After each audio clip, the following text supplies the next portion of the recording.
Assalamualaikum warahmatullahi wabarakatuh. Alhamdulillah rabbil alamin wassalatu wassalamu ala asyrafil anbiya'i wal mursalin sayyidina Muhammadin wa ala alihi wa sahbihi ajma'in. Allahumma salli wa sallim wa barik ala Muhammad wa ala ali Muhammad kama sallaita wa sallamta wa barakta ala Ibrahim wa ala ali Ibrahim fil alamin innaka Hamidum Majid. Amma ba'd.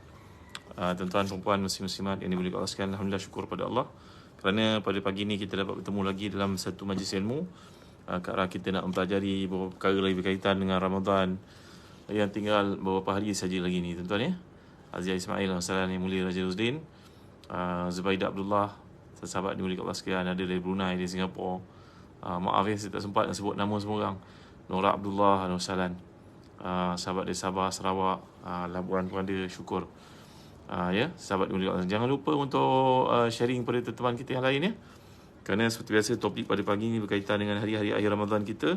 Manalah tahu kalangan kita yang mustajab doanya dan berkesempatan untuk beribadah pada malam-malam yang istimewa ni, mudah-mudahan dapat menambah nilai amalannya di sisi Allah Taala. Assalamualaikum Puan Kamisa, Zubaidah Abdullah, terima kasih semua, Ahmad Ali di Facebook, itu juga di TikTok pada pagi ni. Ari Rashid, Assalamualaikum semua ya. Seperti biasa jangan lupa buka tafsir Ibn Katsir. Ya, pada ini kita buka masih lagi pada juzuk yang ke-8, jilid yang ke-8, iaitu pada muka surat 474, 473, 474, surah Ad-Dukhan. Surah Ad-Dukhan yang menceritakan tentang perkara-perkara berkaitan dengan qiyamah. Baik Jadi mengingatkan kita tentang pentingnya beramal pada hari-hari yang penuh dengan fitnah ni. Ujian banyak dalam kehidupan umat Islam di mana saja mereka berada, maka mereka hendaklah sedar bahawa mereka akan kembali kepada Allah SWT. Dan antara cara untuk mempertingkatkan amal, memberi kepada kita ganjaran yang besar, iaitu memanfaatkan hari-hari terakhir dalam bulan Ramadan yang penuh keberkatan ni. Alhamdulillah semua. Johari Osman, barakallahu fikum. Umi Zira, Husna, sahabat yang baru berkenalan dengan kami di TikTok. Alhamdulillah semua. Tolong share pada teman kita yang lain tau. Nur Azizah Talib, Ustaz Nurlis, barakallahu fikum. Jadi kita buka semula surat Dukhan pada muka surat 473. Ni jilid yang ke-8 daripada tafsir Ibn Katsir. Jangan lupa dapatkan nanti lepas Ramadan insya-Allah kita akan ada kuliah tetap menggunakan tafsir Ibn Katsir. Kita dah baca untuk khatam, alhamdulillah, dalam bulan Ramadan. Jangan lupa ambil peluang untuk faham. Khatam satu perkara, faham perkara yang lain. Berusaha untuk memahami Al-Quran. Langkah ruginya kalau kita tak ada inisiatif ke arah itu. Kasim Azizah, alhamdulillah semua Nasidah Sahak, alhamdulillah, Cia Bing Chuan. Kalau tolong paskan maklumat kuliah kita ni kepada teman-teman yang lain yang mungkin dalam perjalanan, boleh dengar yang dah sampai kat pejabat, mungkin boleh manfaatkan waktu ni sebelum mulakan kerja untuk sama-sama kita muhasabah diri dan perbaiki mana kekurangan dalam hari-hari terakhir Ramadan ni. Jadi topik kita pada pagi ni penting sangat tau. Apakah cara paling minimum untuk mendapat kelebihan Lailatul Qadar? Apa doa yang patut kita bacakan? Saya yakin tuan-tuan telah mengamalkannya. Walaupun saya akan sampaikan pesan daripada Nabi kita SAW. Sazlin Hamran, Ahlan Wasalan, Saiful Nizam, Siti Nafisha, terima kasih kerana kongsi pada teman-teman kita yang lain tahu jasa tuan-tuan ni besar tak terbalas saya. Buka pada jilid yang ke-8 tafsir Ibn Katsir, muka surat 473. A'udzubillahi minasyaitonirrajim. Bismillahirrahmanirrahim. Hamim. Wal kitabil mubin. Inna anzalnahu fi lailatin mubarakah. Inna kunna munzirin. Fiha yufraqu kullu amrin hakim. Amran min indina. Inna kunna mursilin. Rahmatan min rabbik. Innahu huwas sami'ul alim. Rabbis samawati wal ardi wa ma bainahuma in kuntum muqinin. La ilaha illa huwa yuhyi wa yumit. Rabbukum wa rabbu abaikumul awwalin. Sadaqallahul azim. Alhamdulillah semua Terima kasih kerana hadir Nusia Yaakob. Terima kasih kerana berkongsi dengan teman-teman kita lain. Jemput Hazim Abdul Halim, alhamdulillah semua Terima kasih sahabat kat TikTok yang banyak menyokong saya kat Facebook, Puan Mahmud. Terjemahannya, Hamim, demi kitab Al-Quran yang menjelaskan. Sungguhnya kami menurunkannya pada satu malam yang diberkati dan sungguhnya kamilah yang beri peringatan. Pada malam itu dijelaskan secara urusan yang penuh hikmah, iaitu urusan yang besar di sisi kami. Sungguhnya kami adalah yang mengutus rasul-rasul. sebagai rahmat dari Tuhanmu. Sungguhnya dialah yang telah maha mendengar dan maha mengetahui, Tuhan yang melalui langit dan bumi dan apa yang ada di antara kedua-duanya. Jika kamu adalah orang yang meyakini, tidak ada Tuhan yang berhak disembah melainkan Dia yang menghidupkan dan mematikan. Dialah Tuhanmu dan Tuhan bapa-bapamu yang terdahulu. Baik Muslim-muslimat rahmati dan dikasihi sekalian. Jadi di sini Allah menceritakan bahawa dia menurunkan Al-Quran pada malam yang agung, malam yang penuh keberkatan, iaitu malam Lailatul Qadr. Sebagaimana firman-Nya dalam surah Al-Qadr, inna anzalnahu fi lailatul qadr. Sungguhnya kami telah menurunkannya pada malam penuh kemuliaan. Maka demikian terjadi pada bulan Ramadan sebagaimana difirmankan oleh Allah dalam surah Al-Baqarah ayat 185, Syahrul Ramadan alladzi unzila fihi al-Quran. Bulan Ramadan bulan diturunkan padanya Al-Quran. Kami telah menyebutkan beberapa hadis berkenaan dengan perkara itu dalam surah Al-Baqarah yang lalu. Tuan-tuan, ini keutamaan yang ada pada tafsir Ibn Katsir tahu. Kalau kita baca tafsir Ibn Katsir, kita akan lihat ulasan tafsiran ayat itu. Sebelum Ibn Katsir memberikan pandangannya, dia akan berikan pandangan daripada ayat-ayat Quran yang sifatnya mempunyai kesalingan dalam pentafsiran itu. Satu ayat mentafsirkan ayat yang lain. Jadi pendekatan dari Ibn Katsir ini memang menarik. Ini dipanggil sebagai tafsir bil athar. Ini pendekatan tafsir yang menggunakan pendekatan tafsiran ayat dengan ayat. Kalau tidak ada ayat yang mempunyai kaitan dengan perkara tersebut, maka Ibn Katsir akan bawakan hadis-hadis yang banyak. Sesuai dengan kedudukannya bahawa Ibn Katsir ni seorang ahli tafsir, seorang ahli hadis yang terkemuka dalam mazhab Syafi'i. Jadi kalau kita baca tafsir Ibn Katsir, hati kita tenang kerana semua huraian itu didatangkan daripada ayat-ayat yang saling sifatnya sokong-menyokong antara satu sama lain. Ini juga ada unsur tafsir maudhu'i. Kalau kita belajar kat fakulti Islam, universiti, kita akan lihat satu tafsir namanya tafsir maudhu'i. Iaitu kalau menceritakan bab suami isteri, akan kutip banyak ayat daripada surah-surah yang lain dalam satu perbincangan tu. Kalau menceritakan tentang perangan, dikutip semua ayat yang berkaitan dengan perangan untuk dimasukkan satu wacana. Dengan cara demikian, wacana kita, bincangan kita lebih terarah lah, lebih fokus. Ini kekuatan yang ada pada tafsir Ibn Katsir. Tuan-tuan untuk pengetahuan tuan-tuan, tafsir Ibn Katsir ni alhamdulillah kami telah terjemahkan ke bahasa Melayu buat kali pertama. Ini dalam versi bahasa Melayu warna biru ni, tuan-tuan boleh dapatkan lah. Mudah-mudahan tuan-tuan belajar dengan saya sedikit, kemudian tuan-tuan boleh baca sendiri.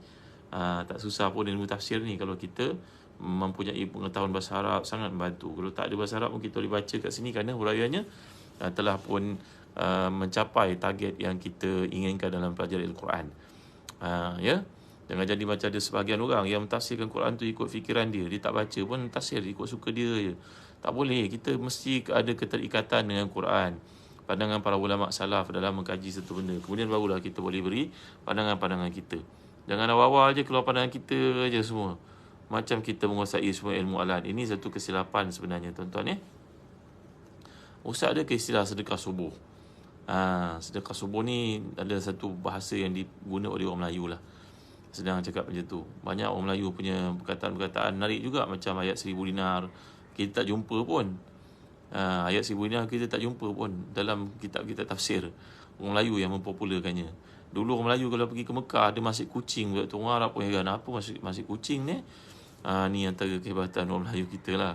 Jadi sedekah subuh sebenarnya, sedekah ni bila kita nak buat, kita buat tanpa bergantung pada waktu. Cuma bila disebut subuh tu adalah permulaan hari, yang mudah-mudahan dengan melakukannya hari kita diberkati. Agaknya begitulah ya.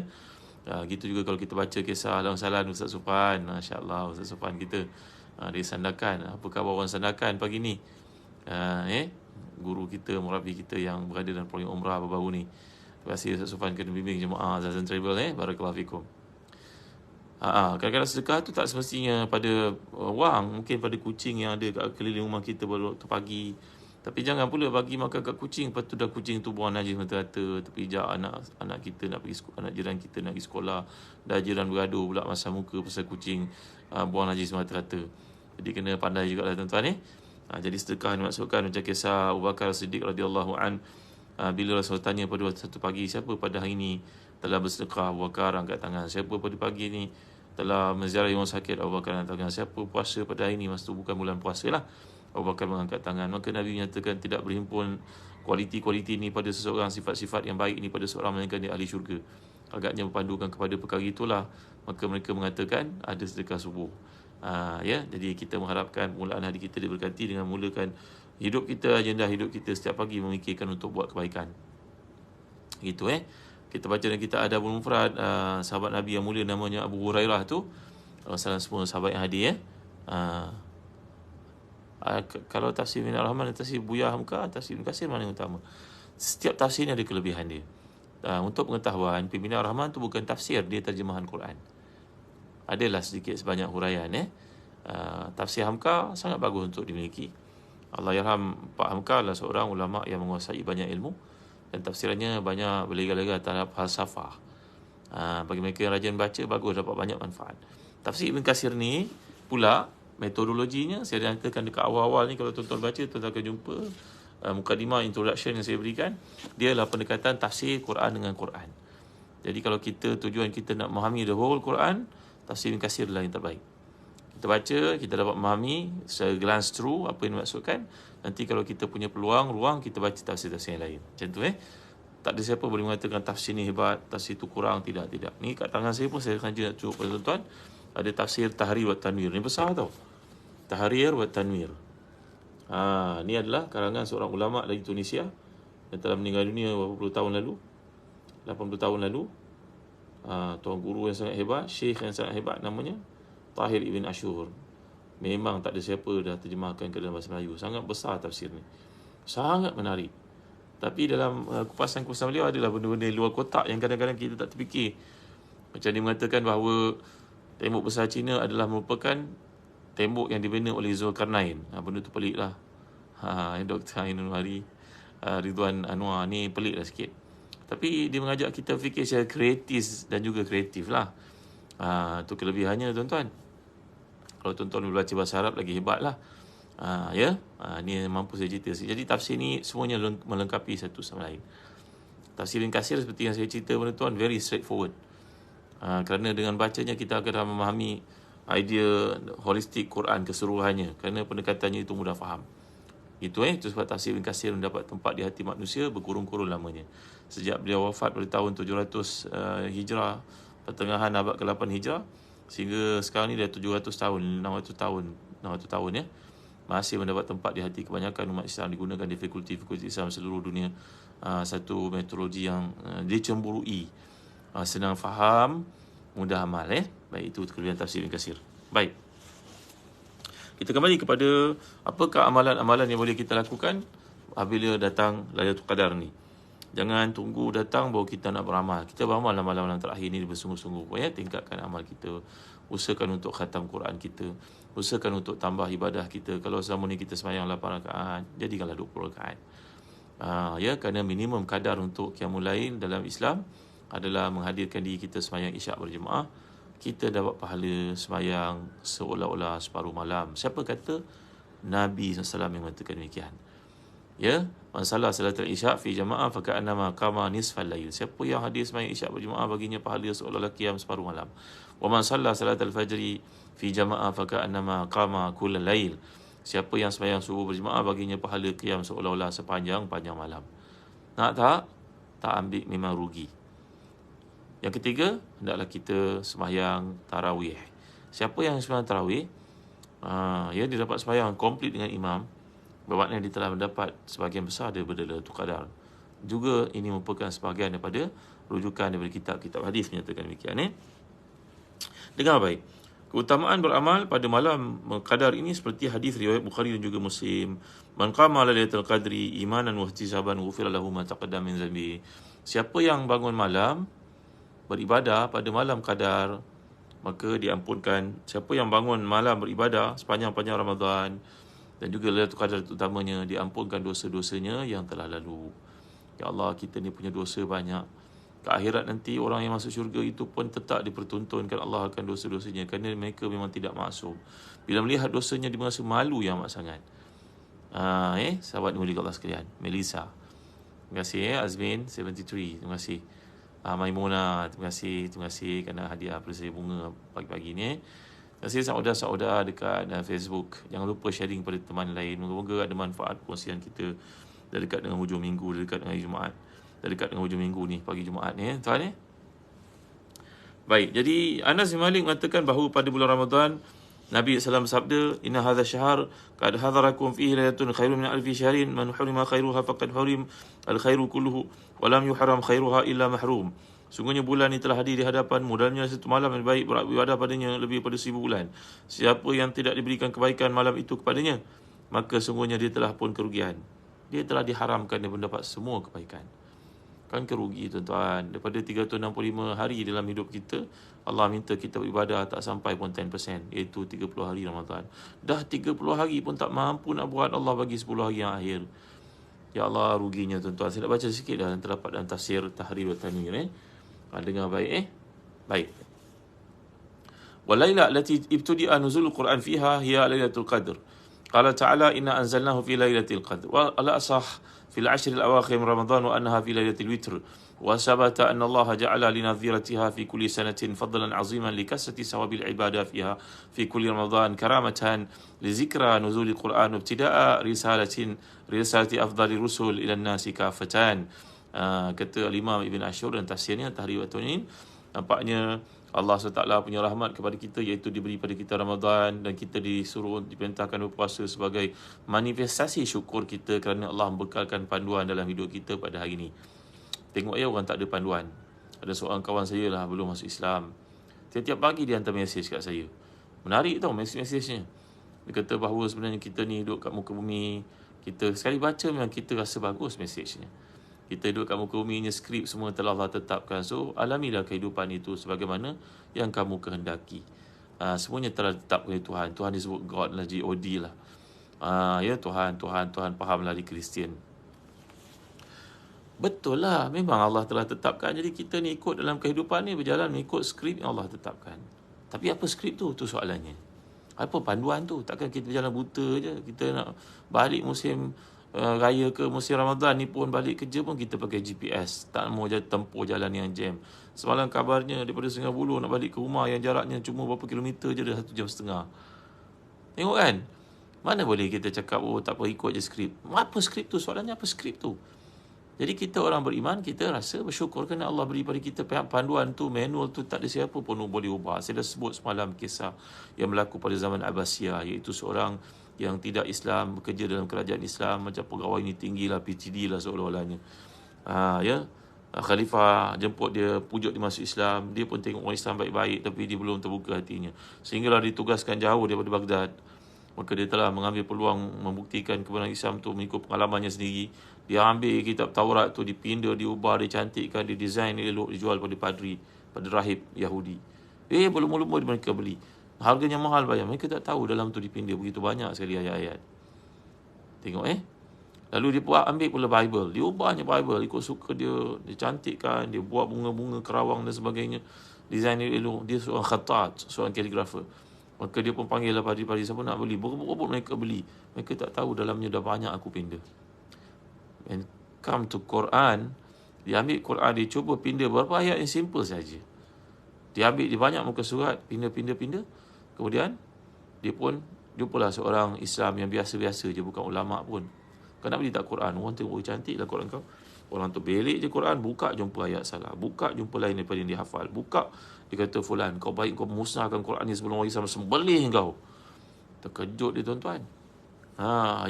Si Majusi ni terkejut dia dengar, padahal orang yang dipanggil tengok Quran yang telah diubah tu bukan ulama pun, dia orang biasa-biasa je. Quran dihafal oleh ribuan manusia tuan-tuan. Ribuan. Bukan sesikit. Keliling kita pun anak buah kita tu hafal Quran. Ini masuk tahfiz, ini ustaz, ini ustazah.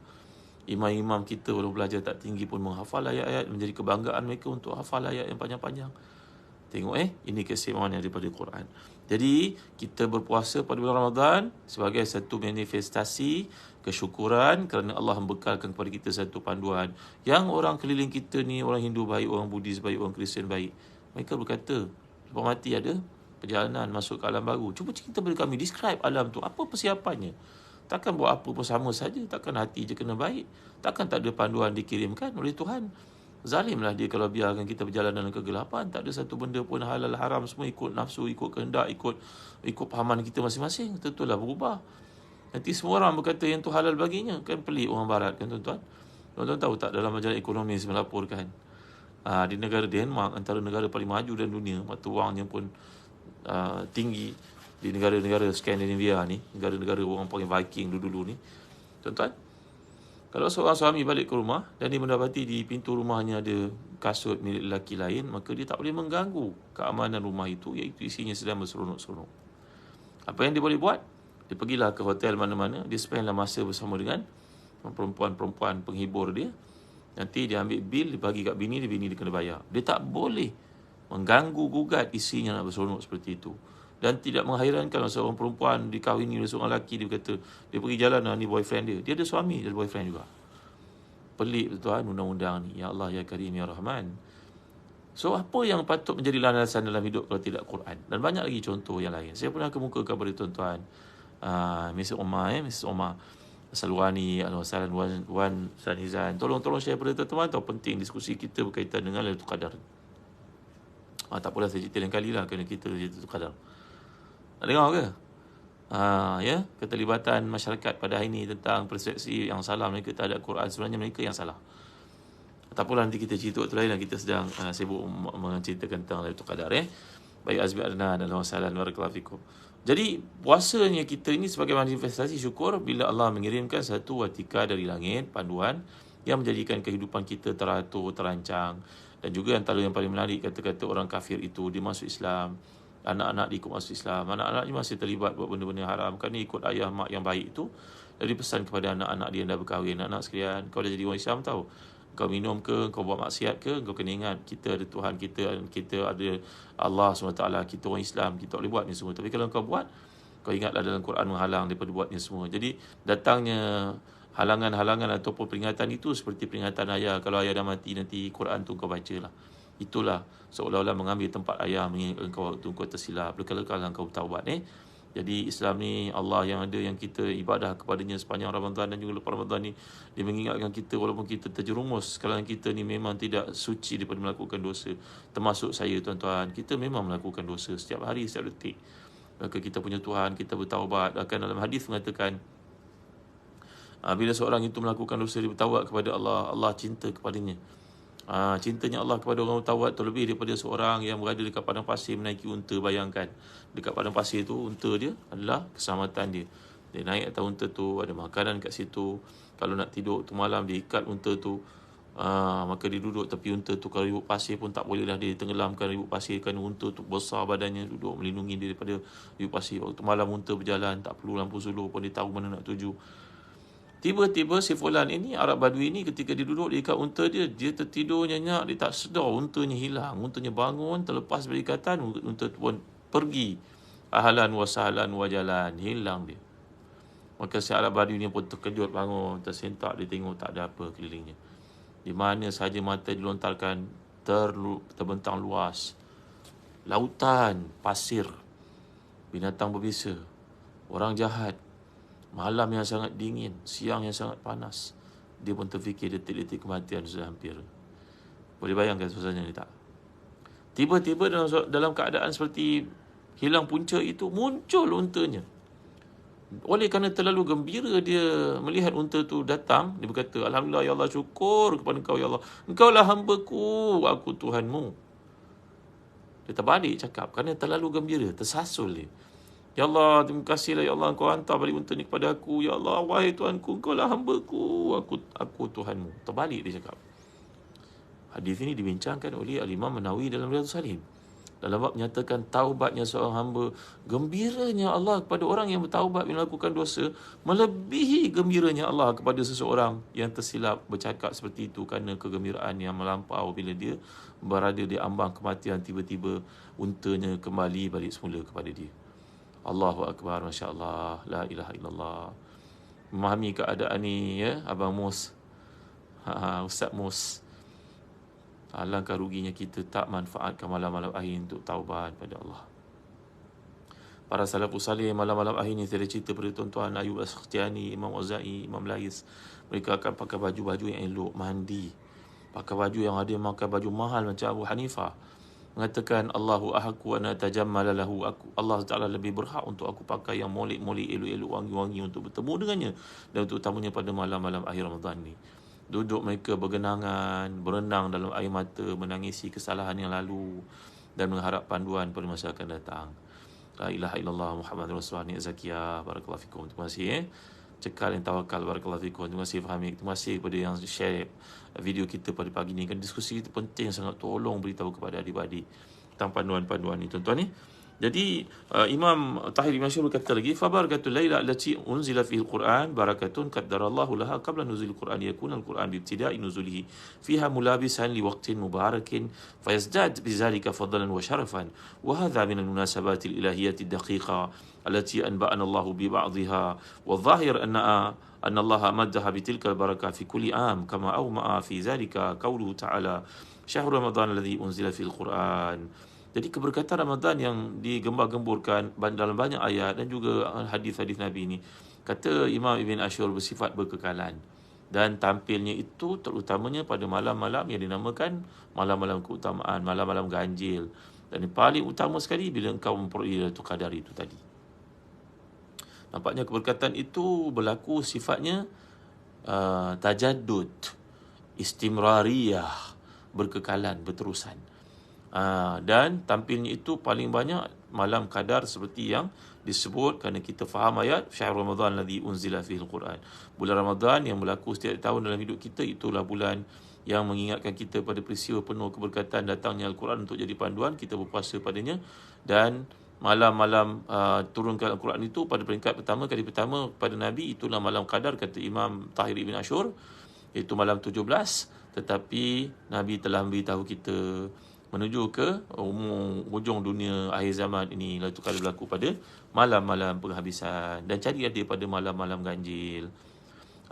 Semalam saya dah cerita pada tuan-tuan pandangan Imam Daud Al-Zahiri, Ibn Hazm Al-Zahiri, yang menceritakan bagaimana penentuan malam itu melihat kepada hari kita menyambut raya. Sama ada puasa pada tahun itu 29 hari ataupun 30 hari. Kita dah bincang apa nama kitab Soldier Winter. Ni kitab namanya Tahrir wa Tanwir. Kitab Arab Dia belum diterjemahkan dalam bahasa kita. Kitab ni sangat besar. 40 jilid. Tafsir Tahrir wa Tanwir. Baik. Kita lanjutkan lagi Jadi Nabi telah menyatakan kelebihan beribadah padanya diampunkan dosa yang lalu. Bagaimana cara menghidupkan Lailatul Qadar? Ini perkara yang penting untuk kita tahu Ibn Ashur, bukan Asur, Ashur. S-Y-U-R. Ibn Ashur. Mahal kitab ni tahu. Ya Allah, mahal sungguh. Memang harganya RM5,000. Tuan-tuan dimuliakan Allah sekalian. Ustaz, kalau esok pagi nampak cahaya beza, rasa berlakunya malam Lailatul Qadar. Ya, bagi siapa yang dapat, Alhamdulillah. Rahsiakanlah qiyamul lail anda seperti yang telah kita baca. Ini merupakan satu sunnah.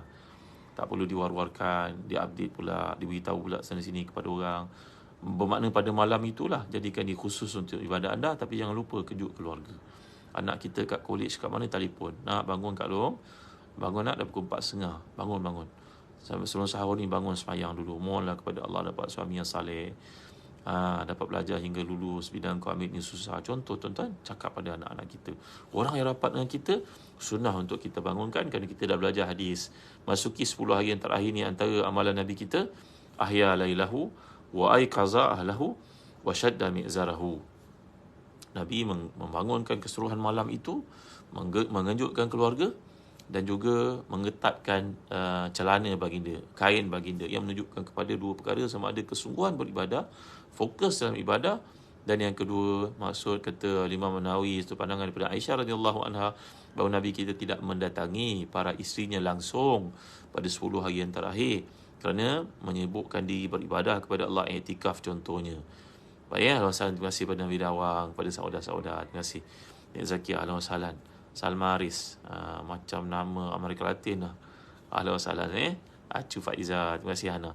Jangan lupa sharing pada teman tahu. Kita nak supaya majlis ilmu kita ni disebarluaskan. Kenapalah orang cerita benda-benda mungkar ini mendapat sambutan, fitnah orang dan sebagainya berleluasa, ramai yang menyahut. Tapi bila cerita buat Islam ni sunyi, sepi, nampak tak ada orang participate pun. Sian kat orang yang menyampaikan agama Hashimah Musa, tolong paling baik beribadah pukul apa. Ni saya nak ceritakan, tunggu sekejap. Baik menghidupkan Lailatul Qadar adalah mengerjakan ketaatan, bersalat tahajud, beristighfar, berzikir, membaca Al-Quran, beriktikaf, menambah ihsan dan banyakkan sedekah. Demikianlah makna qiyam di bulan Ramadan. Saya ulang balik, apakah maksud qiyam? Maksud kita menghidupkan malam seperti Nabi itu. Nombor 1, salat tahajud. Nombor 2, istighfar. Nombor 3, berzikir. Nombor 4, baca Quran. Nombor 5, beriktikaf. Nombor 6 adalah membanyakkan perbuatan ihsan. Apa contoh perbuatan ihsan? Bersedekah. Tu tabung masjid tu masukkan lah. Ya, ada seorang sahabat ni satu hikmah lah, satu wisdom tuan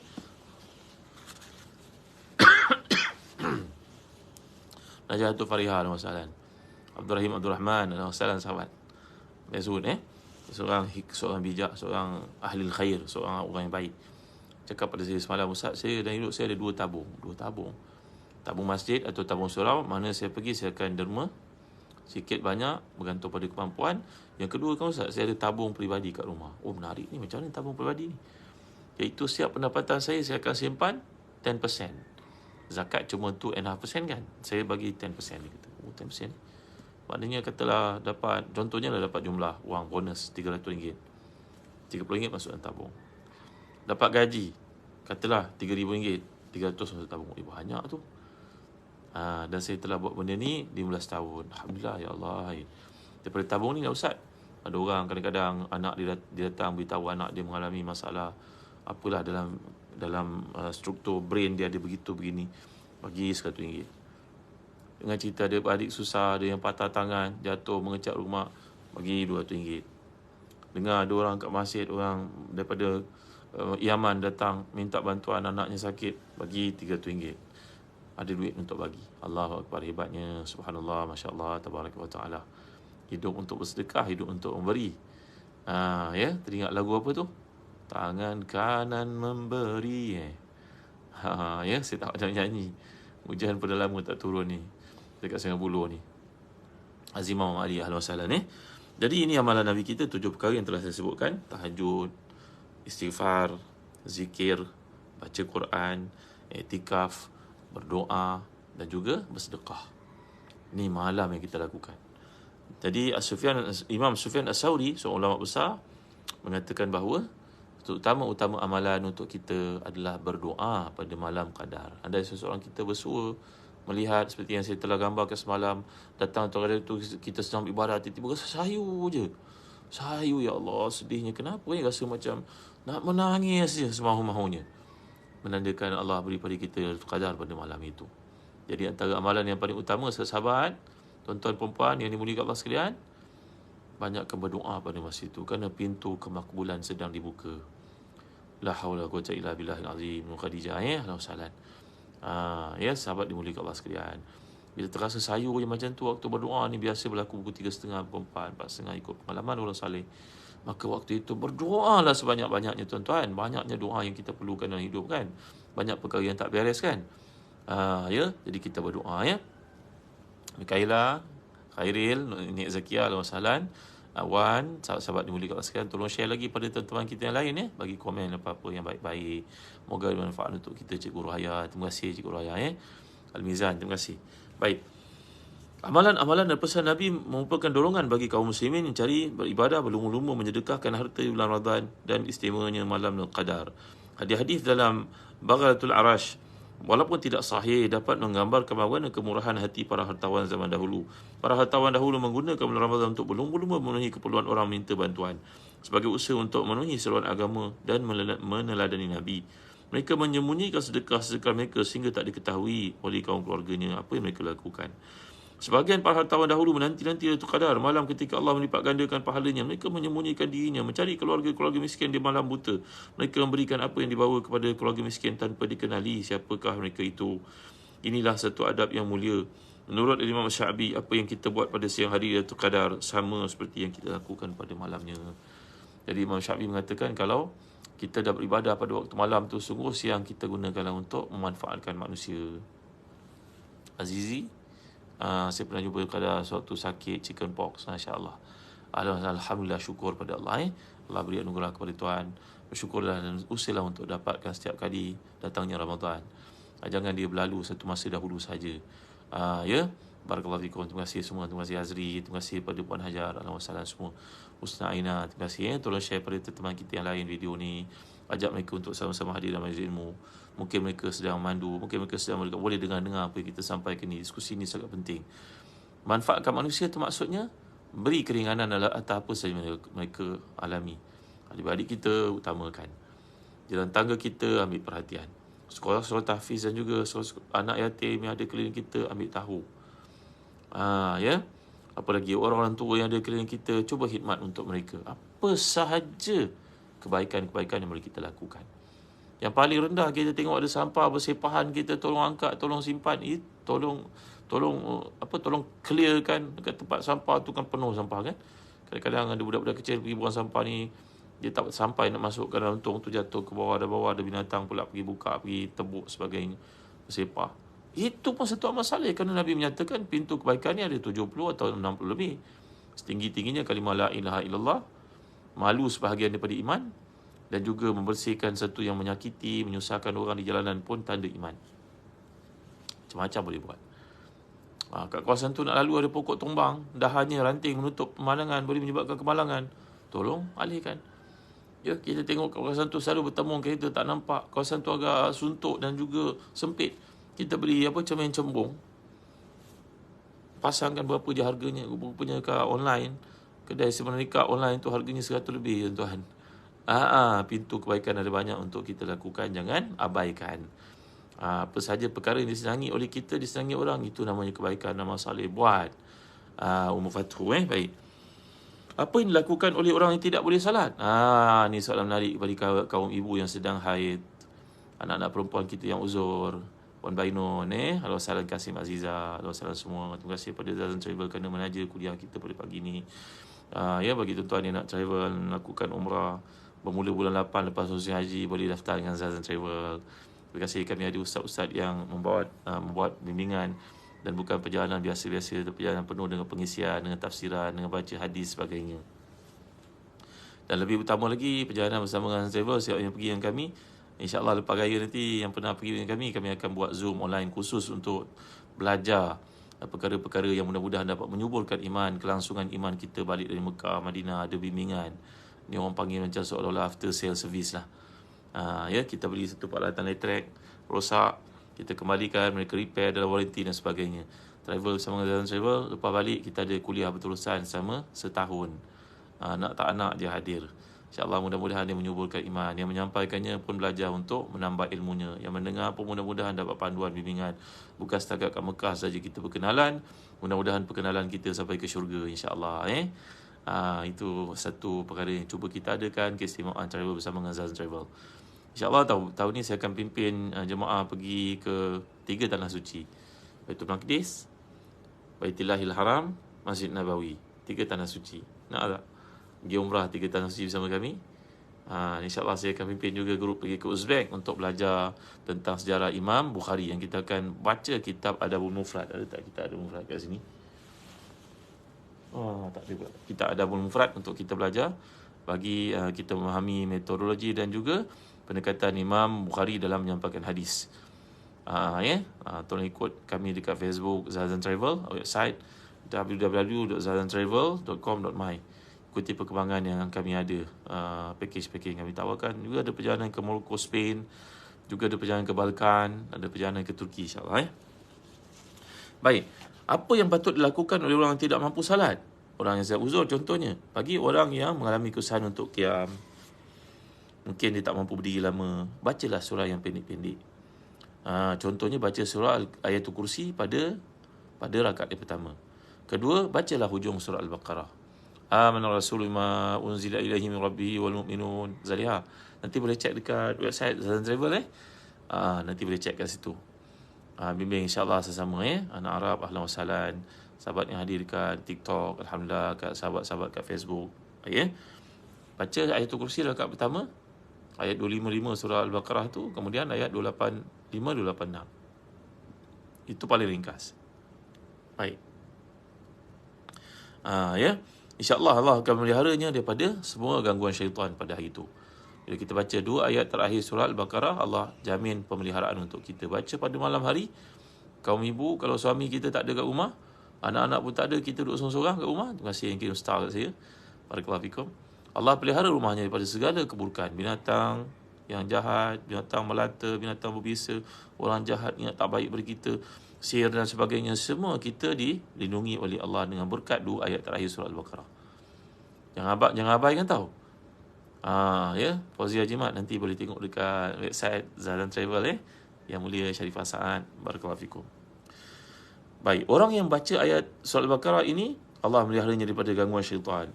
Yang ketiga, baca surah Az-Zalzalah. Surah ini dianggap sebahagian ulama separuh Al-Quran. Az-Zalzalah. Idza zulzilatil ardu zilzalaha. Kalau kita tak mampu baca yang panjang-panjang, baca surah ini. Kemudian, baca surah Al-Kafirun. Ini merupakan 1/4 daripada Al-Quran seperti yang Nabi nyatakan sallallahu alaihi wasallam.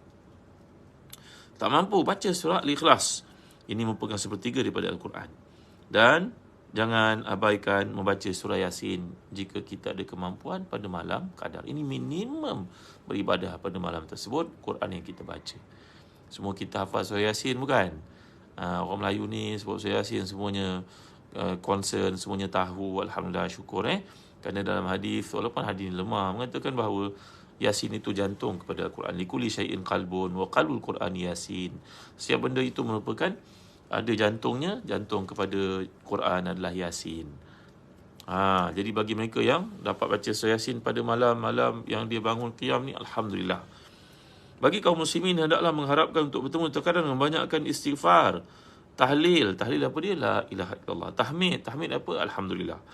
Tazkir, ya ingat Allah sebagainya. Kemudian takbir, Allahu Akbar. Salawat, Allahumma salli Muhammad. Taslim, Allahumma salli wa sallim wa barik ala Muhammad.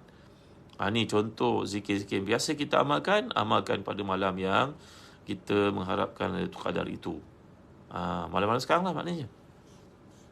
Hendaklah kita berdoa apa yang kita inginkan untuk diri kita, pasangan kita, ibu bapa kita, datuk nenek moyang kita, sahabat-sahabat kita, orang-orang yang memiliki hak atas kita. Ya Allah, ramainya mereka ni yang bantu kita, yang meringankan kerja kita, yang hantar kuih pada kita, yang sentiasa doakan untuk kita, yang bantu anak kita masuk asrama. Ya Allah, tak terbalas jasa-jasa mereka ni tuan-tuan. Pengetua-pengetua yang ada kat luar sana yang telah menyelia anak-anak kita, lebih banyak waktunya daripada kita menyelia anak kita. Ya Allah, ni semua orang memiliki hak atas kita tuan-tuan. Doakan untuk mereka semua tuan-tuan. Ruhaiza Awang dan juga ustaz-ustazah yang bimbing kita kat masjid, orang yang menguruskan jenazah, orang, ya Allah, banyaknya hak mereka ni tuan-tuan Ini yang perlu kita doakan. Hendaklah banyakkan sedekah, menyuruh perkara yang makruf, mencegah perkara mungkar, memberi contoh tauladan yang terbaik kepada manusia. Ar-Rayani mengatakan, Syafi'i dalam mazhab qadimnya mengatakan, saya amat suka jika peningkatan ibadah dilakukan pada siang hari sebagaimana dilakukan pada malam hari. Jadi jangan kecualikan siang hari. Siang hari pun kena jaga mulut kita daripada berkata yang bukan-bukan. Jaga jari kita daripada mengirim mesej-mesej yang kita tak pasti. Bismillah, ahlan wa sahlan. Ching Chon Fan, ahlan wa sahlan. Zikir tu selepas semua salat sunat malam kita ke Ustaz? Ya, macam kita gambarkan tadi, kita buat benda ni sekaligus. Sembahyang sunat, kita penat berhenti baca Quran, kita penat kita berzikir, penat kita bertasbih, penat kita beristighfar, penat kita berdoa jangan abaikan. Malam seperti ini, doa tu kata Al-Imam Sufyan As-Sauri, jadikan dia sebahagian besar daripada malam kamu. Ada seorang kita direzekikan untuk iktikaf di masjid pada malam ni. Malam berapa ni? Malam 24 Maka banyakkan berdoa. Banyakkan berdoa. Iktikaf tu senang je niat, nanti kita belajar. Saja aku iktikaf dalam rumah Allah ini selagi aku berada dalamnya kerana Allah Ta'ala. Iktikaf tu berarti kita memutuskan segala kontak keduniaan kita kerana kita duduk fokus beribadah dalam masjid. Setengah ulama mengatakan masjid maksudkan masjid jami' lah, masjid yang ada didirikan Jumaat padanya. Sebahagiannya seperti fatwa Ni Kedah mengatakan di surau pun tak mengapa. Yang ada di situ sembahyang berjemaah pun tak mengapa, boleh. Terpulang tuan-tuan. Mungkin kalau kita pergi masjid, kadang-kadang bacaan Qurannya oleh imam buka mikrofon kuat-kuat ganggu kita. Kita nak iktikaf kat surau yang tak ada gangguan itu, boleh, tak ada masalah. Yang penting kita fokus beribadah. Jangan ada fokus tu update pula, masuk Facebook, masuk Insta, tunjuk pula bilik air. Tak perlulah tuan-tuan. Jadikan Yang Mulia Sharifah Ruqayyah fokus ibadah. Ini untuk orang lelaki. Untuk orang perempuan tak digalakkan pula untuk pergi ke masjid untuk iktikaf. Mereka iktikaf kat rumah saja, orang perempuan. Kerana pergi masjid mungkin menimbulkan fitnah dan sebagainya. Kita pun ada anak-anak untuk uruskan, contoh yang lelaki. Galakan untuk iktikaf ni untuk lelaki. 3 berapa hari tuan-tuan? 24, 25, 26, 7, 8, 9. berapa hari tinggal. Ya, jadi ambil peluang ni yang sebaik-baiknya. Apa ni soalan ni? Kita doakan sesama untuk menantu dan cucunda yang baru lahir semalam, bayi primatang, pramatang. Mudah-mudahan Allah beri pada mereka kesihatan, keafiatan. Ya. Baik sahabat semua. Iktikaf tu jam berapa? Kalau jam dari mulai ke tak. Iktikaf tu daripada bila waktu mula daripada maghrib. Berarti kalau kita duduk buka puasa kat masjid, jangan lupa untuk niat iktikaf. Ya Allah, saya akan iktikaf dalam masjid, dalam rumahmu ini, selagi aku berada dalamnya kerana Allah. Mungkin dalam pada itu kita pergi ke bilik air, kan? Jadi kita balik semula ke dalam masjid, kita lupa nak niat semula, kan? Tapi niat yang ada awal tu kita telah sebut, insya-Allah kita dapat pahala iktikaf dari maghrib itu sampai habis tarawih. Habis tarawih 10.30, maknanya berapa jam dapat niat iktikaf. Automatik kita dapat pahala beriktikaf dalam masjid tu. Kalau tambah lagi selepas itu sampai ke subuh kan. Mana niat dah ada masa awal masuk maghrib tadi kan. Boleh. Macam tu kat surau diiktikaf juga ke? Ya, boleh, insya-Allah. Barakallahu fikum ya. Jadi kata Imam Syafi'i, sebagaimana malam kita fokus ibadah, jangan lupa siang pun kita banyakkan sedekah, buat kebaikan. Macam kita katakan tadi, bersihkan rumah, tolong apa-apa yang patut dekat pejabat, tengok tong sampah penuh, kita buang. Tengok ada masalah apa-apa, kabel paip bocor kat pejabat, kita tolong buat. Adalah sahabat saya rajin orangnya, baik orangnya. Dia pantang nampak ada satu benda je, jam tak ada bateri, dia tolong panjat pasangkan. Ini soal amal salih tuan-tuan. Barakallahu fikum. Terima kasih. Apa soalan tadi saya lepas, maafkan saya. Razia Mahmud, ada soalan. Mumtaz Sami'un, terima kasih kerana kirim star saya. Baik. Keutamaan berdoa pada malam qadar seperti diriwayatkan dalam satu hadis sahih bahawa Nabi SAW ad-du'a fi tilka layla ahabbu ilayya min as-salati. Sufyan Ats-Tsauri mengatakan bahawa doa pada malam itu lebih utama daripada sembahyang. Ini dia yang kita gambarkan tadi. Ya. Salam Jumaat semua. Terima kasih Aisyah Rahmat. Terima kasih sahabat. Macam mana cara wanita iktikaf? Iktikaf wanita ni yang paling baik kat rumahnya, yang paling baik kat rumahnya dalam bilik tidurnya, bukan atas katil. Atas katil punya tempat dia semayang. Kerana lagi tempat itu terpelihara untuk seorang perempuan, lebih baik untuk dia. Ya. Kalau keluar boleh mengundang macam-macam perkara, yang tanggungjawab kat rumah pun besar, nak masak, nak apa untuk suami, anak-anak. Itu tanggungjawab perempuan besar. Pahalanya di sisi Allah Taala. Ya. Kalau pergi ke masjid, kadang-kadang kalau perempuan muda tak digalakkan kerana yang mengundang fitnah contohnya. Orang nak beribadah ya. Ustaz, boleh ke segala kerja? Allah, terlepas apa soalan ni tadi.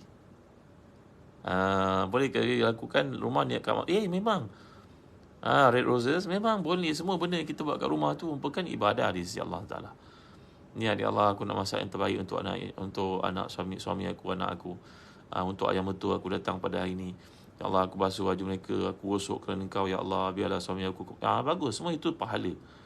Tak buat salat sunat, ba'diyah, terus salat di masjid. Salat ba'diyah isyak tu besar pahalanya, sunat muakkad. Tapi kalau kita miss kerana terlepas, mungkin kita datang sembahyang tarawih lambat, imam dah start tarawih, kita sembahyang isyak, kita ikut imam yang tarawih, itu boleh hukumnya.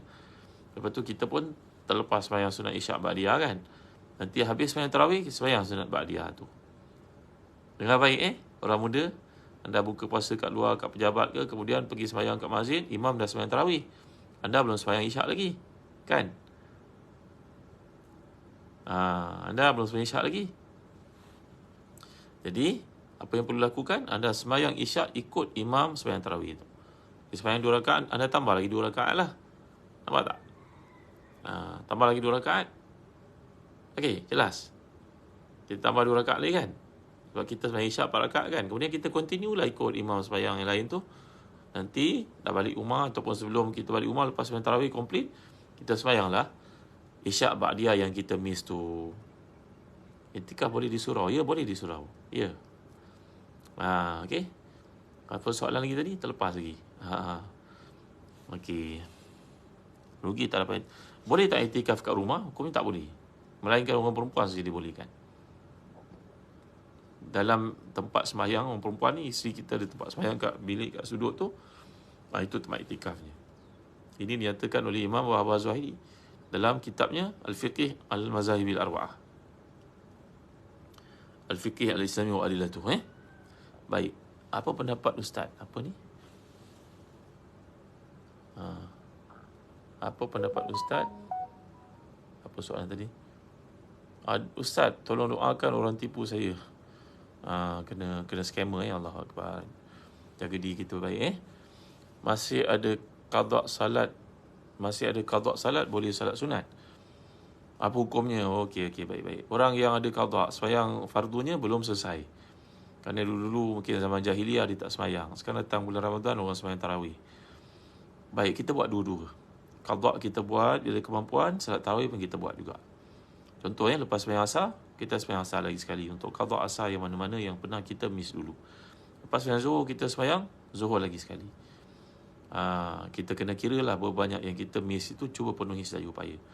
Sembahyang tarawih pun buat, dua-dua kita buat. Ini merupakan pendapat yang paling munsif, mu'tadil dalam isu ni. Rugi kita tak payah iktikaf kat masjid bagi orang perempuan. Sebab orang perempuan mereka digalakkan sembahyang kat rumah. Ini satu kelebihan untuk orang perempuan. Mereka ada banyak tanggungjawab kat rumah, maka jagalah rumah itu besar pahalanya. Nak pergi ke masjid tak ada masalah, pergilah. Nabi tidak larang. Tapi dia sudut, kalau kita melihat pada keutamaan, menjaga rumah tangga, suami, anak-anak itu sangat utama, besar pahalanya. InsyaAllah suami kita pergi sembahyang kat masjid, kita dapat pahala bersama. Galakkan suami pergi ke masjid, ke surau berjemaah. Jangan kontrol suami, tak bagi suami pergi ke masjid, ke surau. Baik, saya baca terakhir sekali, surat pukul 8. Sufyan menghendaki dengan mengatakan bahawa lebih baik berdoa dari salat, iaitu salat yang banyak doa dalamnya. Lebih baik pada salat yang kurang doa dalamnya. Juga ni satu penjelasan bahawa salat yang banyak doa. Dalam sujud kita berdoa, contohnya. Lepas tahiyat akhir kita berdoa. Dan rukuk jangan doa lah. Dalam qiyam jangan doa lah. Doa tu hanya dalam sujud dan selepas nak bagi salam. Fil alamina innaka hamidum majid. Kita pun doa. Allahumma inni a'udzubika min azabi jahannam, min azabil qabri, wa min fitnatil mahya wal mamat, wa min syarri masiihid dajjal. Allahumma fil lima qaddamtu wa ma akhrajtu wa ma asrartu wa ma a'lantu wa ma anta a'lamu bi inni antal muqaddim wa antal muakhir wa anta ala kulli syai'in qadir. Contohnya doa selepas tasyahud akhir tu sebelum bagi salam sangat utama, tempat dimakbulkan doa lagi. Jika seorang bersalat dan berdoa, maka hal itu dipandang lebih baik. Nabi melaksanakan salat tahajud di malam bulan Ramadan, baca Quran dengan tertib. Baginda tidak melalui ayat rahmat kecuali mohon daripada Allah, tidak melalui ayat azab kecuali baginda memohon perlindungan kepadanya. Nabi menghimpunkan antara salat, kiraat, doa dan tafakkur. Ini amalan-amalan istimewa dalam puluhan yang akhir daripada Ramadan, di samping amalan-amalan lain. Jadi yang paling utama sekali, kita sembahyang kita berdoa seperti penjelasan di sini. Dalam sujud, selepas bagi tasyahud akhir. Dan Nabi ni setiap kali berjumpa dengan ayat cerita tentang rahmat, Nabi akan memohon kepada Allah, Allahumma arhamni. Sampai pada ayat menceritakan azab, Nabi akan berdoa, Allahumma firli. Itu dia amalan Nabi kita SAW. Jadi doa yang dibaca pada malam qadar, doa yang sangat dianjurkan. Riwayat Tirmizi daripada Aisyah radhiyallahu anha, Nabi telah mengatakan SAW kepada Aisyah, kalau engkau dapat Lailatul Qadar, maka doalah dengan Allahumma innaka afuwun tuhibbul afwa fa'fu anni. Ya Allahumma innaka afuwun tuhibbul afwa fa'fu anni. Saya tahu tuan-tuan telah menghafalnya. Ini doa yang sangat baik, indah dan patut diamalkan. Doa ini mempunyai kebaikan dunia dan juga akhirat. Dalam Hasyiatul Jalalain, Imam As-Sawi mengatakan bahawa doa yang paling baik adalah mohon kemaafan dan kesihatan. Sebagaimana diterima oleh Nabi, Ibn Rajab mengatakan afuun adalah salah satu daripada nama-nama Allah. Allah tidak menyiksa hambanya kerana keampunannya, kasih sayangnya. Dia menyukai para hambanya memohon kemaafan bersama mereka, dan Allah maafkan mereka. Allah lebih suka maafkan daripada menyeksa. Begitu juga doa a'udzu biridhaka min sakhatik wa bi afwika min uqubatik. Ini juga doa Allahumma a'udzu biridhaka min sakhatik wa bi afwika min uqubatik. Ya Allah, aku mohon perlindungan kepadamu dengan keridhaanmu dari kebencianmu, dan mohon kemaafanmu dari siksaanmu. Yahya bin Mu'az berkata, anda kata bukan maaf yang paling disukai Allah, tentulah tidak ditimpakan cubaan atas orang mulia di dunia. Allah banyak menimpakan cubaan kepada wali-walinya agar dimaafkannya. Jadi ujian pada hari inilah, ada orang ujian sakit, ada ujian anak sakit, ada ujian kena tipu orang, ada ujian hutang tak mau bayar. Macam-macam lah ujian dalam kehidupan ni, tuan-tuan ni. Orang tak bertanggungjawab ni payahlah. Tak ada rasa tanggungjawab. Sepatut cakap lah sikit. Tak mau bayar hutang, belum bayar ya. Tapi kereta ni saya kena tukar sebab kereta yang ada dhaif sangat dah. Maafkan saya, insyaAllah nanti ada kemampuan saya bayar. Ni tak ada, diam je. Kenalah kita ni ada tanggungjawab lah tuan-tuan. Benda ni common sense. Baik. Baik. Jadi dalam perkara ini yang dijelaskan dalam sebuah hadis daripada Ibnu Abbas, Nabi berkata, "Innallaha yanzuru lailatal qadri ilal mu'minin min ummati Muhammadin faya'fu anhum wa yarhamuhum illa arba'atan mudminu khamrin wa aqan wa musyahinan wa qati'i rahim." Sungguhnya Allah melihat malam qadar itu kepada semua manusia, dia beri keampunan kepada mereka yang beribadah itu, melainkan 4 orang, 4 golongan. Peminum arak tegar, penderhaka kepada ibu bapa, orang yang selalu bertengkar, dan orang yang memutuskan silaturahim. Ya. Jadi ini 4 golongan yang tak akan dapat keampunan dan rahmat Allah pada malam qadar. Siapa dia orang ni? Ulang balik semula. Peminum arak tegar, derhaka pada ibu bapa, selalu bertengkar dengan orang lain, dan orang memutuskan silaturahim. Ini 4 golongan yang paling rugi sekali. Baik. Sebagian ulama mutaqaddimin berdoa dalam doa mereka pada malam-malam akhir ini, Allahumma inna dhunubi kad azumat fajallat anis sifati wa innaha saghiratun fi janbi afwika fa'fu anni. Ya Allah, sungguhnya dosa sangat besar, tak dapat diceritakan dosaku punya besarnya itu, amat memalukan. Tapi dosa itu menjadi kecil di sisimu bila ada keampunan, maka ampunkanlah aku. Ni macam kita berdialog dengan Allah. Ya Allah, dosa aku terlalu besar, malu nak diceritakan, tak mampu nak digambarkan, banyak sangat dosa aku. Tapi nak banding rahmatmu yang besar itu, kecil dosa aku. Ya Allah, maka ampunkan aku. Itu begitu juga ada mereka berdoa, jurmi azimun wa'afuka kathirun fajma' baina jurmi wa'afika ya karim.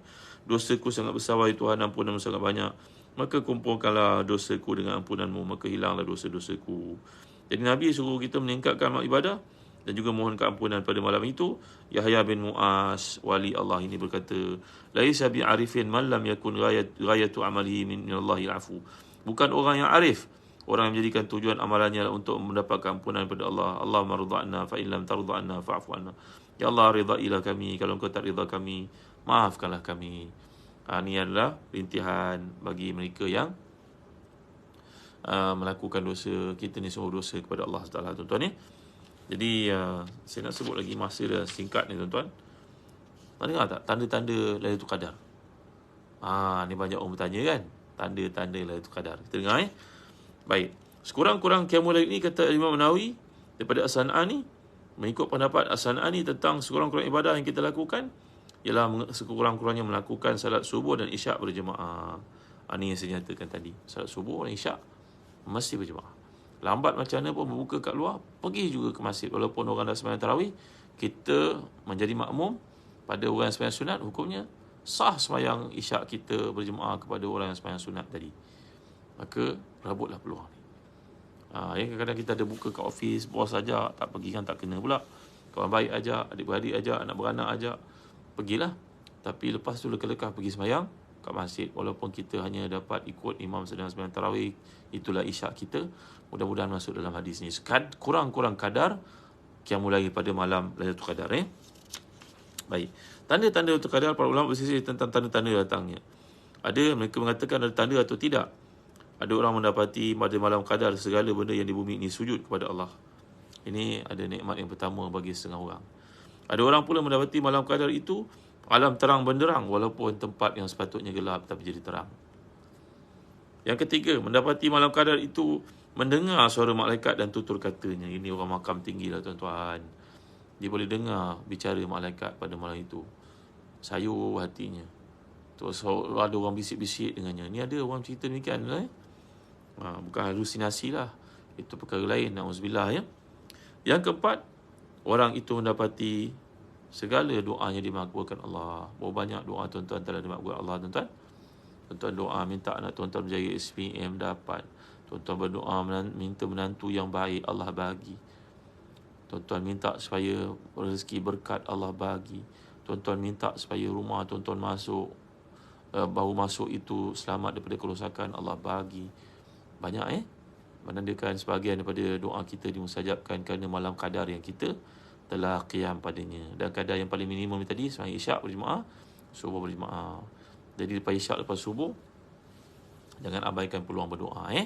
Kita yang lelaki ni, doalah untuk isteri kita, doa untuk anak-anak kita, doa untuk menantu kita, doalah untuk semua orang baik pada kita. Okey, tuan-tuan Menurut Tabari, bahawa yang disebutkan semua tanda-tanda itu tidak lazim. Ia hanya dikurniakan oleh Allah kepada orang tertentu dan tidak pada semua orang. Tanda Lailatul Qadar yang diterangkan dalam hadis, ia terbit matahari pada hari esok. Ini hadis menerangkan Cahayanya putih bersih, bagai bulan purnama. Tidak ada sinar yang keras, hanya lembut. Dan siangnya tidak rasa panas, padahal matahari sangat cerah, terang benderang. Ini adalah tanda Lailatul Qadar. Semua benda berlaku, tanda-tanda sebelum ia berlaku. Kita tengok langit gelap, oh ni nak hujan, betul hujan kejap lagi. Tengok perempuan tu, anak perempuan kita Alhamdulillah dah badan 2, dia akan bersalin lah tak lama lagi. Dapat baby lah tu, dapat cucu lah kita, Alhamdulillah, syukur. Tuan-tuan, tapi Lailatul Qadar ni berlaku tandanya lepas malam tersebut. Malam tadi kadar, pagi ni kita nampak cahaya nampak redup je, tapi terang. Cahaya tak panas sangat. Tuan-tuan, ini disebut dalam hadis. Lagi pula bahawa tanda malam qadar itu adalah datang udaranya nyaman, tidak panas, tidak dingin. Ada apakah pahala ibadah pada malam itu hanya bagi mereka yang beribadah dan melihat tanda-tanda? Kebanyakan para ulama menetapkan pahala ibadah tetap diperolehi walaupun orang itu tak perasan tanda-tanda itu muncul. Barang siapa beribadah pada seluruh malam atau separuh 10 yang akhir kerana iman dan ikhlas, maka dia pasti dapat Lailatul Qadar. Walaupun dia tidak tahu dan tak perasan tanda-tanda itu. Ya. Pengarang kitab Al-Hawi itu Imam Mawardi pula mengatakan dia sukai bagi mereka melihat tanda-tanda qadar supaya merahsiakannya. Kalau kita rasa malam tu sayu, yalah anak-anak kita kejutlah. Menantu kita kejutlah, telefon sebagainya. So bangun. Tapi madai setakat tu, tak payah dihebah-hebahkan. Kerana itu rahsia kita dengan Allah. Baik, Dan berdoalah dengan penuh khusyuk, ikhlas. Apa sahaja doa yang kita gemari, dunia ataupun akhirat. Tapi hendaklah kita memperbanyakkan permohonan untuk akhirat. Kerana perjalanan itu sangat jauh. Benar kata Imam Mawardi. Jadikan keutamaan fokus kita pada akhirat. Dunia kita minta juga, tapi akhirat itu jadi keutamaan.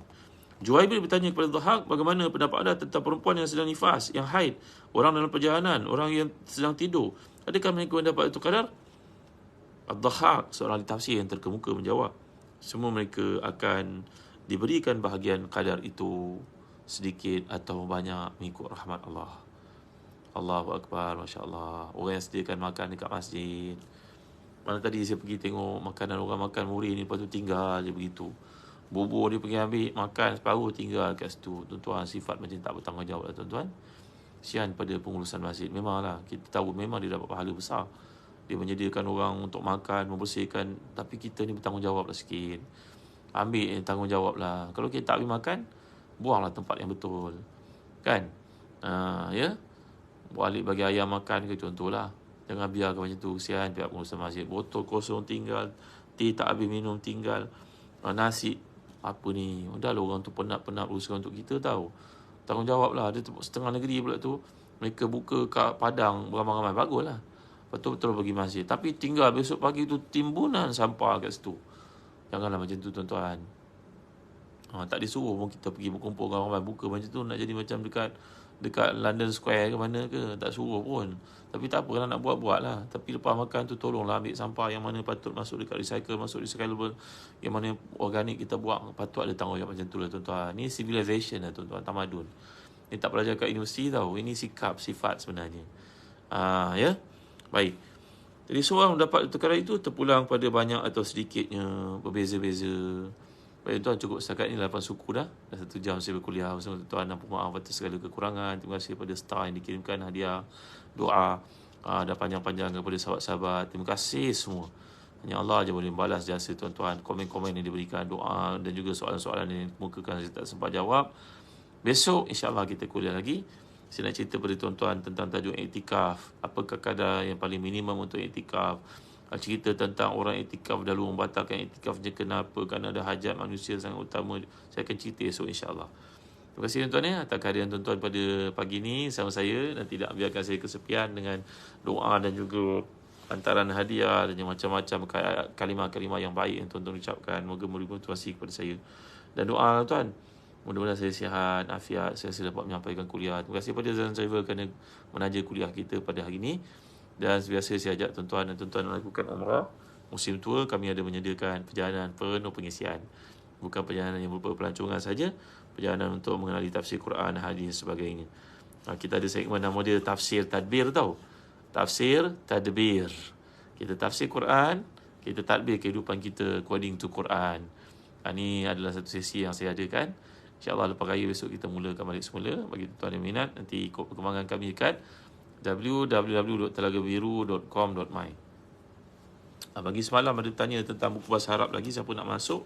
Ini buku bahasa Arab yang saya masukkan. Buku bahasa Arab menarik tau, colourful. Ni terbitan Telaga Biru dengan usaha sama daripada Saudi yang kaedah yang telah dipakai di lebih 100 buah negara dan membuktikan melahirkan jutaan orang boleh bercakap bahasa Arab dan faham Quran walaupun mereka bukannya orang Islam sebahagiannya. Rugi tak belajar bahasa Arab. Jadikan Ramadan ni sebagai chapter baru hidup kita untuk peningkatan iman. Salah satu daripadanya baca Quran faham. Bukan baca Quran khatam saja, baca Quran dan faham. Ini buku ni menarik tau. Saya tunjuk pada tuan-tuan contoh jilid kelima. Dalam dia colourful, ada latihan, latih to be. Dan kalau kita nak dengar slang orang Arab, kita tekan dekat QR code kat bawah ni. Nampak? Jadi ni sangat membantu. Alhamdulillah saya mengajar anak-anak saya dapati banyak peningkatan bahasa Arab mereka. Dan Datuk Fadilah Kamsah pun belajar kaedah ni bersama kami di Telaga Biru. Dah boleh bercakap Arab, menulis Arab dalam masa 3 bulan. Alhamdulillah, terima kasih Datuk ya. Dapatkan silibus ni kalau kita beli begitu saja boleh. Kena cari ustaz boleh mengajar lah. Macam kami di Telaga Biru yang menyampaikan kuliah ni online ni adalah ustaz-ustaz yang ditauliahkan oleh Arab Saudi. Kebanyakan mereka adalah pensyarah universiti, ada PhD. Jadi itu sebab pembelajaran jadi singkat, tepat dan juga ada macam kapal terbang dia take off, dia tahu mana nak landing. Kaedah-kaedah yang dia pelajari di luar sana, saya bimbang dia ibarat kapal terbang yang take off lepas tu tak landing. Tak tahu mana tujuannya. Jadi kaedah ni colourful, modern, mengambil kira pedagogi moden. Jadi sangat membantu untuk tuan-tuan mendalami bahasa Arab. Belilah buku ni tuan-tuan. Tak berapa sen pun investment kita memahami kalam Tuhan. Jangan baca setakat khatam, baca untuk faham. Tadabbur takkan berlaku melainkan dengan bahan bahasa Arab. Orang cakap tadabbur tak faham bahasa Arab ni bohong ni tuan-tuan. Dia kena belajar bahasa Arab, faham bahasa Arab baru dia boleh tadabbur Quran sebenarnya. Jadi tadabburlah Quran, fahamilah bahasa Arab, ikutlah belilah buku ni daripada Telaga Biru. Dan kalau nak ikut kursus bahasa Arab secara online pun saya sangat galakkan. Tuan-tuan boleh daftar, insya-Allah lepas raya nanti kita akan mulakan batch berikutnya. Batch pertama itu 70 orang dah berjaya, alhamdulillah, ramai yang boleh cakap bahasa Arab, memahami Al-Quran, syukur. Ada testimoni yang kami kumpulkan, budak kecil belajar pun boleh menguasai dengan cemerlang. Kena belajar kat sini kita ketepikan grammar dulu, belajar bercakap je dulu. Broken pun tak apa. Lawyer kat mahkamah tu cakap bahasa Inggeris bukan betul sangat pun. Tapi dia confident kan. Jadi kita nak raise up confident tu, upliftkan semangat belajar bahasa Arab tu. Bercakap dulu. Nanti perlahan kita baiki nahwu sarafnya. Jangan nahwu saraf tu menghalang anda untuk memahami dan bercakap bahasa Arab. Ini merugikan. Dapatkan www.telagabiru.com.my dan ambil tahu tentang perkembangan kuliah online yang bakal kami adakan. Nak beli baca sendiri, minta guru kat kampung mengajar pun boleh. Tapi saya bimbang mereka tak mengikuti metodologi yang diletakkan oleh penggubal buku ni. Yang lebih baik tuan-tuan beli buku ni dan ikut kursus sama kami di Telaga Biru. InsyaAllah ikut perkembangan nanti kita akan mulakan kelas lepas raya insyaAllah. Terima kasih. Kita berada kat mana pun zaman sekarang ni boleh ikut Zoom kelas ya, boleh belajar. InsyaAllah dapat faham. Dah ramai batch kami, ada testimoni yang dibuktikan. Itu saja tuan-tuan, terima kasih. Jangan lupa nak menunaikan umrah pada bulan Ogos, kami dah start buka tawaran untuk menyertai umrah bulan Ogos. Perjalanan kami penuh pengiktibaran, pengisian, tafsiran, bimbingan oleh ustaz-ustaz yang saya tauliahkan. Yang mempunyai pengetahuan bahasa Arab, yang pandai, yang ambil tahu psikologi para jemaah. Dan semua yang sakit, alhamdulillah kita rawat secara percuma di sana. Bukanlah minta untuk sakit tau. Tapi alhamdulillah di Zan Travel, untuk pergi sana, andai berlaku apa-apa sakit, masuk ke hospital apa semua, tanggung beres. Semuanya free of charge. Jom join Zan Travel. Perjalanan umrah dan juga Muslim Tour ke Uzbek, ke Balkan, ke Turki, ke Morocco, ke Spain. Spain. InsyaAllah bersama kami di Zan Travel. Dan sebahagian dari trip ni saya akan pimpin sendiri. Sebahagiannya akan dipimpin ustaz-ustaz, adik-adik, sahabat saya yang saya tauliahkan, yang kami yakin mereka ada ilmu, pengalaman, boleh bercakap Arab dengan baik untuk menguruskan tuan-tuan di sana. Terima kasih sekali lagi. Wassalamualaikum warahmatullahi wabarakatuh. Alhamdulillahirabbil wa barakallahu fikum. Wassalamualaikum warahmatullahi wabarakatuh. Alhamdulillahirabbil alamin wassalatu wassalamu ala asyrafil anbiya'i wal mursalin sayyidina Muhammadin wa ala alihi washabbihi ajma'in. اللهم اغفر لنا ذنوبنا ولوالدينا وارحمهم كما ربونا صغارا ولجميع أصحاب الحقوق علينا من المسلمين والمسلمات المؤمنين والمؤمنات برحمتك يا أرحم الراحمين. ربنا هب لنا من أزواجنا وذريتنا قرة أعين واجعلنا للمتقين إماما. اللهم إنك عفو كريم تحب العفو فاعف عنا. اللهم إنا نسألك رضاك والجنة ونعوذ بك من سخطك والنار. ربنا آتنا في الدنيا حسنة وفي الآخرة حسنة وقنا عذاب النار وقنا عذاب النار وقنا عذاب النار. وصلى الله على سيدنا محمد وعلى آله وصحبه وسلم. Alhamdulillah. Tuan-tuan, waktu duha dah masuk. Bagi mereka yang berkesempatan sembahyang duha, baca surah Al-Kahfi. Ini hari Jumaat, digalakkan untuk kita baca Al-Kahfi di samping mengkhatam Quran dalam bulan Ramadan. Terima kasih semua. Jumpa lagi pagi esok insya-Allah insya-Allah jumpa lagi. Sekian. Assalamualaikum warahmatullahi wabarakatuh.